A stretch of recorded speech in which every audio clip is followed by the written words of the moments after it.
বন্ধুরা, মেয়ের যেহেতু এক্সামটা শেষ হয়ে গেছে তো ভাবলাম একটু বেরিয়ে আসি, তো রেডি হয়ে নিয়েছি।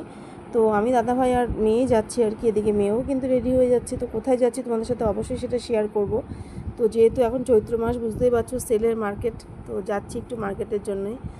তো আমাদের এই নিয়ারেস্ট মানে জায়গা হচ্ছে কাঁচরাপাড়া, তো কাঁচরাপাড়াতেই যাচ্ছি আমরা। তো মেয়েও রেডি হয়ে বসে আছে।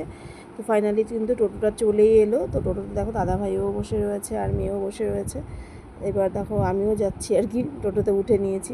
এবার যেতে যেতে তোমাদেরকে একটু বাইরের অ্যাটমসফিয়ারটা দেখিয়ে দিই, কী সুন্দর লাগছে দেখো।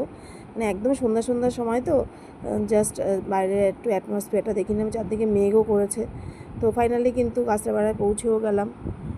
তো দেখো এইখানে মানে এত কাওয়ার্ড, জানোই সবসময় কাঁচরাপাড়াটা একটুখানি যেহেতু শপিং মলটা বেশি, তো এখানে একটুখানি মানে গ্যাদারিংটাও বেশি।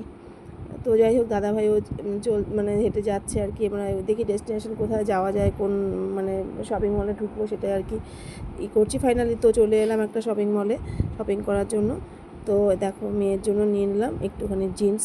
মেয়ে নতুন ব্যাগি জিন্স নেবে বললো, তো ব্যাগি জিন্সই কিন্তু এখান থেকে নিয়ে নিলাম আমি।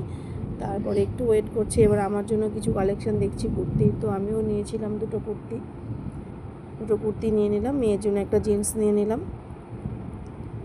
তো হাজার একটা জিনিস কিন্তু বার করেছিল দাদা দেখানোর জন্য, তো সেগুলো দেখছিলাম। তো দেখো মানে 10টা দেখে একটা কেনাটাই কিন্তু বাঙালির ধর্ম। তো এরকমই কিন্তু সব মানে নামিয়ে নিয়ে দেখা গেলো দুটো পছন্দ করলাম আর বাদ বাকি আর নিলাম না। তারপরে এলাম জুতোর দোকানে, জুতোও কেনা হয়ে গেল। এইবার যে একটুখানি খাবো কি আইসক্রিম, মানে গরম লাগছিলো তো একটু আইসক্রিম নিলাম কর্নেটো। কেমন লাগলো ব্লগটা একটু জানিও।